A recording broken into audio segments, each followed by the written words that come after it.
भजन बढ़ाओ, जितना अधिक भजन करोगे पहले तो पाप नष्ट होगा, जलन पैदा होगी, कुछ समझ में नहीं आएगा, कोई सुख अनुभव में नहीं आएगा। जब पाप नष्ट हो जाएंगे तब आनंद का अनुभव होगा, लेकिन नए पाप ना होने पावे, मनोरंजन ना होने पावे। बहुत सावधानी की जरूरत है, नहीं तो हाथी का स्नान भजन होगा। हाथी का स्नान, हाथी को खूब नहाया धुलाया, सूंड से धुल लिया, ऊपर डाल लिया, अब दिन भर माला चलाए और शाम के पाप कर बैठे, मनोरंजन कर बैठे, सब खत्म हो गया। जो आपका अध्यात्म भाव बढ़ने वाला तो फिर वहीं दब गया। फिर दिन भर भजन करो, फिर पाप कर लो, 50 वर्ष ऐसे हो जाते हैं और उसे आत्मानंद का, भगवदानंद का अनुभव नहीं होता। श्री भगवान कहते हैं जो सर्वत्र मुझे देखता है, जो सब में मुझे देखता है और मेरे में सबको देखता है, वो उसकी दृष्टि से मैं कभी ओझल नहीं होता और मेरी दृष्टि से वो कभी ओझल नहीं होता। सर्वभूत स्थितम यो माम भजत्येकत्वमास्थितः सर्वथा वर्तमानोपि सयोगी मयि वर्तते। एकत्वमास्थितः, भगवान ने बताया कि जो मेरे को सब में और सबको मेरे में देखता है, उसके लिए मैं अदृश्य नहीं होता, उसकी दृष्टि में होता हूं, और वो मेरे लिए अदृश्य नहीं होता, मेरी वो दृष्टि में रहता है। अदृश्य क्यों नहीं होता? कारण कि संपूर्ण प्राणियों में स्थित मेरे साथ उसकी अभिन्नता हो गई और मेरे साथ उसका अत्यधिक प्रेम हो गया है। भगवान में अत्यधिक प्रेम होने से माया का पर्दा फट गया। अब जिधर देखे श्यामा श्याम, श्यामा श्याम, श्यामा श्याम के सिवा कुछ अनुभव में ही नहीं आता। इसीलिए प्रेमी जन कहने लगते पिय मूर्ति नयनन बसे।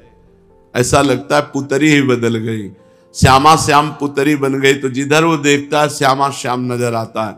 भक्त की, सिद्ध भक्त की ऐसी स्थिति होती है, साधक को मान्यता करनी पड़ती, मानना पड़ता है। सब में श्यामा श्याम है, सब में प्रभु हैं, ऐसा मानकर बर्ताव करो। सर्वभूत स्थितम यो माम भजति, सब देश काल वस्तु व्यक्ति घटना परिस्थिति आदि में भगवान ही परिपूर्ण है। ये चराचर जगत भगवत स्वरूप है, यही सच्चा भजन है। बिना इस स्थिति को प्राप्त हुए निकुंज में प्रवेश नहीं होता। हरिवंश महाप्रभु कहते हैं ये क्रूरा अपि पापिनो न च सताम संभाष्य दृश्याश्चे। जो क्रूर है, पापी हैं, जो संभाषण करने योग्य नहीं है, देखने योग्य नहीं है, वो भी सर्वान वस्तुतया निरीक्ष परम स्वाराध्य बुद्धिर्मम। मेरे स्वाराध्य परम बुद्धि मेरी हो गई कि श्री राधा वल्लभ लाल ही सब हैं। चाहे वो क्रूर हो, चाहे दुष्ट हो, चाहे पापी हो, चाहे नीच हो, चाहे संभाषण योग्य ना हो, देखने योग्य ना हो, छूने योग्य ना हो। ये हरिवंश महाप्रभु कह रहे हैं। ये कोई ना सोचे कि ये तो मेरे संप्रदाय की बात नहीं, गीता सबके संप्रदाय की है। प्रथम सुने भागवत भक्त मुख भगवत वाणी। भगवत वाणी गीता और भागवत जब तक नहीं सुनोगे तब तक निकुंज की बात पहुंचने की समझ में ही नहीं आएगी। सर्वभूत स्थितम, भगवान केवल प्राणियों में ही स्थित हैं ऐसी बात नहीं, अप्राणियों में भी।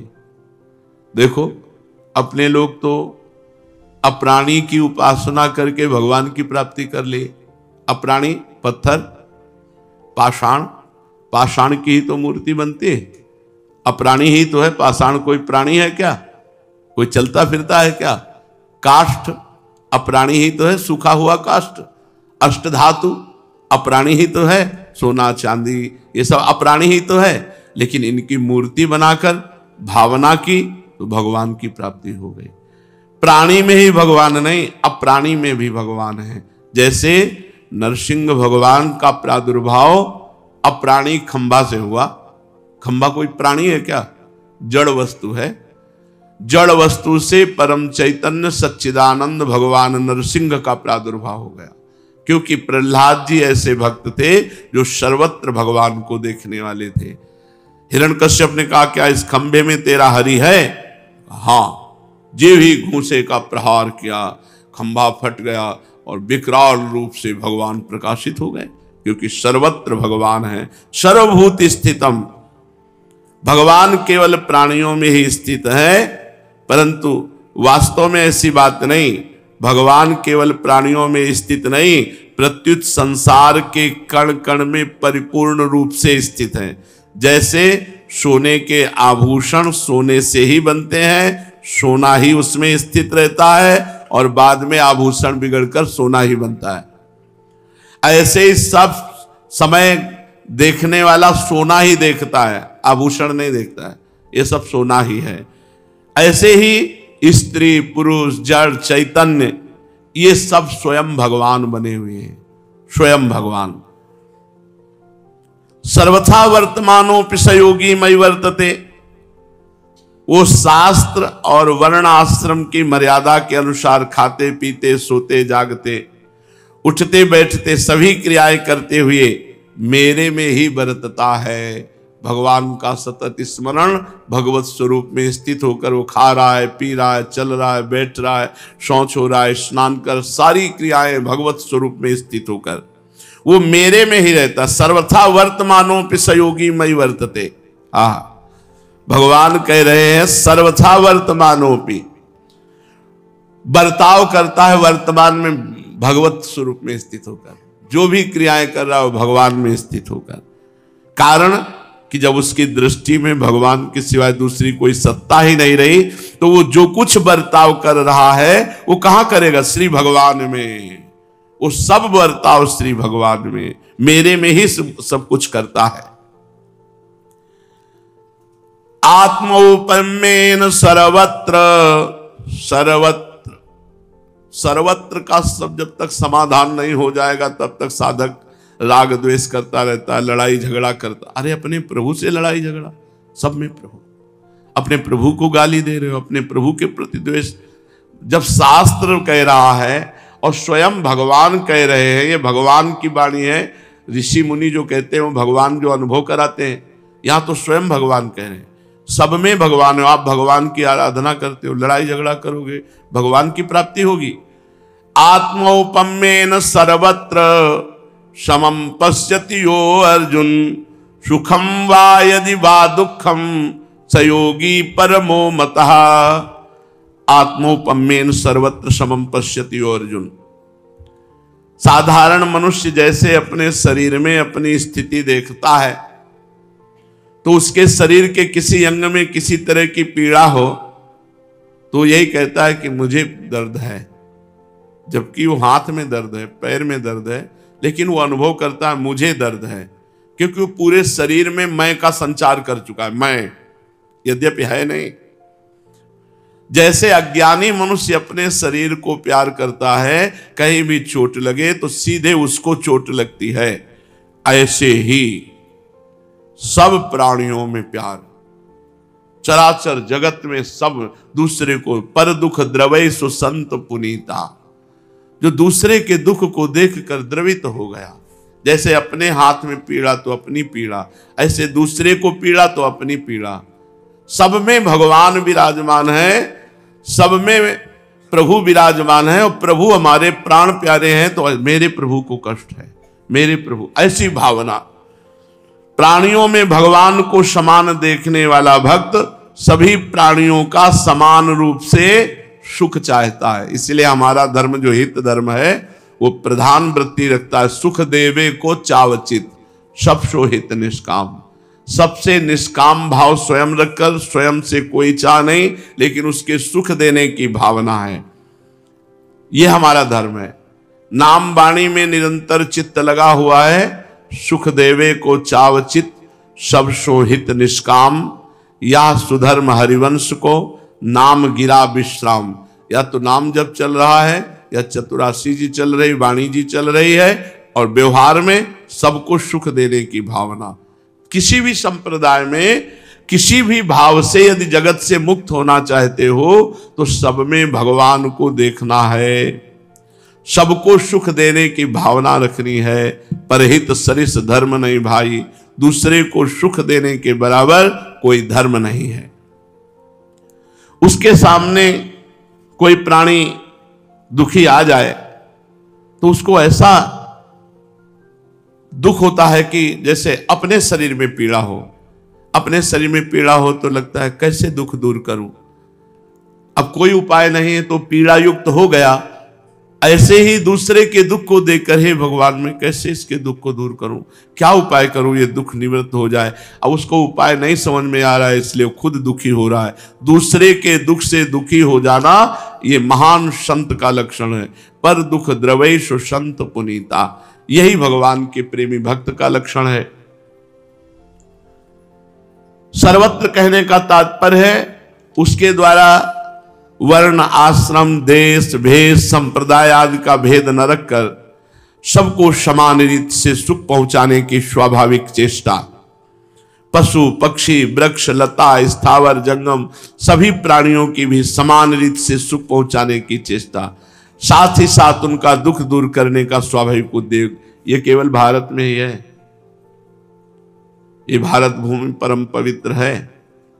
यहां कीड़ा मकोड़ों की भी सुरक्षा की बात कही गई कि सब में पशु पक्षी सब में, और बाहर तो भक्षण करते हैं, यही आहार करते हैं, पशु पक्षियों का आहार करते हैं, कीड़े मकोड़े का आहार करते हैं। गाय भैंस सुअर कुत्ता पशु कुछ नहीं बच रहा, सब काट काट के खा रहे हैं। ये केवल भारत पवित्र देश है, इसमें जो दूषण आया है ये दूसरे देशों का अनुकरण करने से गंदी बातें आई हैं। ये परम पवित्र महान धार्मिक महान तपस्वियों का देश है भारत। देखो यहां क्या उपदेश भगवान अवतार लेकर कह रहे हैं, समस्त प्राणियों को सुख पहुंचाना, चाहे पशु हो चाहे पक्षी हो कीट हो पतिंगा हो वृक्ष हो, किसी को नहीं कष्ट देना, सबको सुख पहुंचाना। अपने शरीर के अंगों का दुख दूर करने की समान चेष्टा होने पर भी अंगों में जैसे भेद दृष्टि रहती है, रहना भी चाहिए।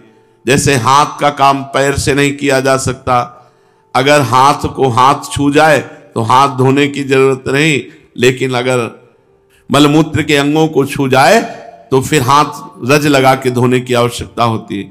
ऐसे हम व्यवहार तो करेंगे सब में भगवत भाव, लेकिन ये व्यवहार इसमें अंतर रहेगा। ऐसा नहीं सब में भगवत दर्शन करना है, पर बर्ताव यथा योग्य करना है। जैसे अपने हाथ से ही अपना हाथ छू जाए तो धोने की जरूरत नहीं, लेकिन अपने ही हाथ से मलमूत्र के द्वार छू जाए तो धोने की आवश्यकता होती। ये परम पवित्र बुद्धि होती है। उसमें ये नहीं देखा जा सकता कि यार ये तो समदर्शी नहीं है क्योंकि ये तो ऐसा बर्ताव करता है। शास्त्र आदेश करता है, तस्मात् शास्त्रम प्रमाणम ते कार्याकार्यो व्यवस्थितो, कार्य और अकार्य की व्यवस्था शास्त्र के अनुसार हो। बिल्कुल पक्का समझ लो, जब तक शास्त्र के अनुसार नहीं चलोगे सिद्ध नहीं हो सकते, भगवत प्राप्त नहीं हो सकते, पक्का। यह हमारा अनुभव है। एक शब्द भी शास्त्र के विरुद्ध अगर जीवन में है तो लड़खड़ा के तुम्हें मुंह भरा गिराएगा, और जब वो छोड़ोगे तब ऊपर चढ़ोगे। स्थिति बाई स्थिति अगर बढ़ना है तो शास्त्र की एक भी आज्ञा का उल्लंघन न हो, संत सदगुरुदेव की एक भी बात का उल्लंघन न हो तो आप अध्यात्म की ऊंचाई पर चढ़ सकते हो। नहीं खाओ पियो मौज करो, अध्यात्म की ऊंचाई पर चढ़ना कठिन है। ऐसे ही शास्त्र और वर्ण आश्रम की मर्यादा के अनुसार सबके दुख में समान भाव रखते हुए भी स्पर्श अस्पर्श का ख्याल रखकर व्यवहार होना चाहिए। किसी के प्रति किंचन मात्र भी घृणा की संभावना ही नहीं होनी चाहिए। सब में भगवान है। जैसे अपने शरीर के पवित्र पवित्र अंगों की रक्षा करने में, उनको सुख पहुंचाने में कोई कमी नहीं रखते, फिर भी पवित्र और अपवित्र की दृष्टि से जब अपवित्र स्थानों को अपने शरीर के छूते हैं तो पवित्र करते हैं। ऐसे हम व्यवहार में रहें। सुखम व यदि वा दुखम, अपने शरीर की उपमा से दूसरों के सुख दुख में समान रहने का तात्पर्य ये नहीं कि दूसरों के शरीर के किसी अंग में पीड़ा हो जाए तो वह पीड़ा अपने शरीर में भी आ जाए, ऐसा नहीं है। अपने को उसकी पीड़ा का अनुभव होने लगा, कैसे इसका दुख दूर करूं, हे भगवान क्या करूं, ये दुखी है, इसका दुख कैसे निवृत्त करूं। अगर ऐसी क्षमता आ जाए भगवान की प्राप्ति, और भगवान की प्राप्ति होने पर ऐसी क्षमता आ जाती है। जैसे शरीर में आसक्त अज्ञानी पुरुष शरीर में पीड़ा होने पर उस पीड़ा को दूर करने में और सुख पहुंचाने में उसकी जैसी चेष्टा होती है, ऐसी ही तत्परता भक्त को होती है। जब किसी को दुखी देखा तो प्रयासरत हो गया, क्या करूं, इसका दुख कैसे दूर करूं। श्री भगवान कहते हैं निरंतर भगवान का सुमिरन करते हुए सब में भगवान को देखो, सबको भगवान में देखो और सबसे व्यवहार ऐसा करो कि हमारे द्वारा सुख पहुंचे, किसी को दुख ना पहुंचे।